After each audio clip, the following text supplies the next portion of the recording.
Hello, people of the YouTube. Well, I just got done watching some The Gifted on Hulu. Good show. And you know what? There was like one word someone said. It really linked me, and why anyone would hate mutants if something like that would ever happen. And that is feel. The feel of replacement. Now, this not might be a field I'm thinking of. It might be more of an instinctual thing. But there's like absolutely no point of fighting it because you're going to get replaced. But the question is, by who? If let's say the gifted, like all those mutant powers are like for wheels. Which mutant race would you want to replace you? Because one of them or all of them is going to replace us. The psychics, the one who can teleport, open portals. Which one? The one who's pretty much human but with monkey feet, like Beast was before he started messing with his mutation. And oh, I went all blue. Ooh ooh ah ah.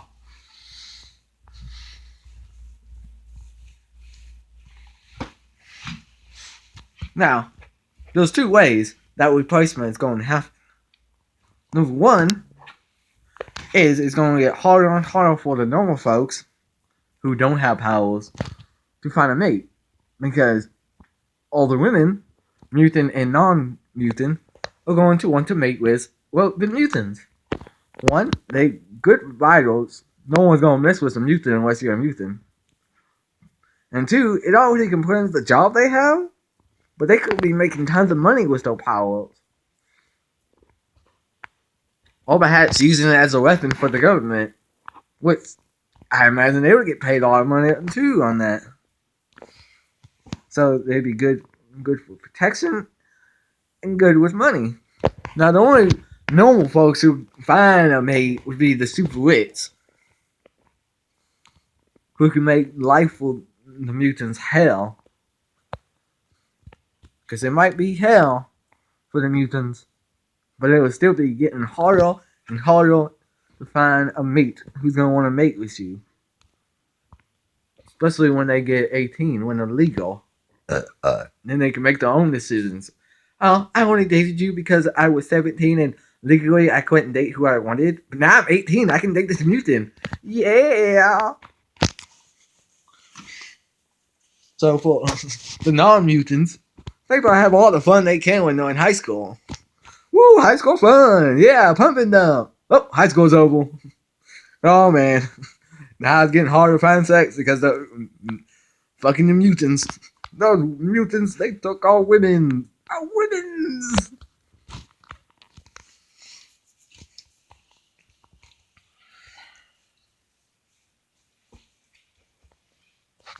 So yeah, man, replacement is going to happen. Now, I used to thought superpowers like that could never happen. But then I discovered those animals that pretty much have powers like that. They're not limitless, of course, they have limits. But the animals I can think of off the bat is the jellyfish and the electric eel. That's some lightning powers right there. Zap! Then there's those lizards who can change their colors. Now, as the colors instead of just forms, like more from X-Men, but you know, just one step closer, I guess, to that kind of power. And can he also cut off his tail and grow back a new one? And I think there's some kind of sea animal who can do one better. Cut off his head and grow a new one.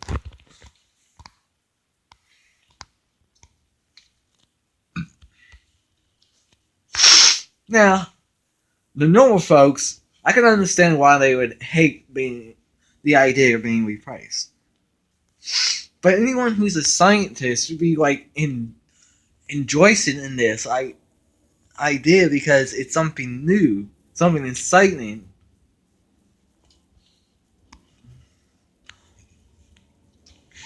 Because no matter what you look at it, like I said earlier, you're going to get replaced.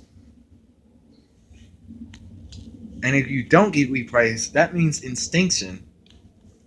So you can either go extinct, I went extinct as a proud human, or live on as your next replacement. May that be some kind of mutant with superpowers, or a mutant who's just good at climbing like bees. It's going to happen. One way or another. Now, in the real world, when something like that happens, I can only see it splitting up into two forms of mutants. But I can see why they choose more than two for TV shows like that. It's more exciting. But in the real world, I can only see it ever split into two ways. At the most, four ways. And I think the two will go four. I think the four most likely ways we could evolve our next ways into is just one, a more complex brain. Maybe easy complex enough to move stuff with it. But more for data use. So something small, hard to see. Two, I think I'll like blood cells, like how we have an immune system, like Lex Luthor had off of Smallville. He had a real good mutation. Not mutation, an immune system because of his mutation. Now those are the two. They're really hard to see. So you'd have to look at them and go, the mutants? What the fuck can they do? The other two were probably like some kind probably some kind of super strength. Watch me pick up this car with one hand.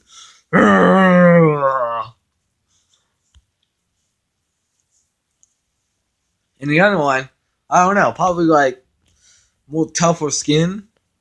Nah, you stopped me. But I didn't feel a thing. Shoot me again, see if I can feel it. Yeah, nothing over the top, nothing like fight or speed.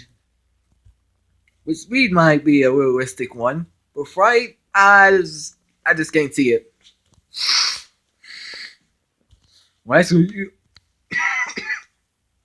yeah, unless we're using our psychic powers to pick us up. But can you really count that as fright? Well, what's Superman using when he fights? Psychic powers? Okay, Wayne. So, peace and goodbye.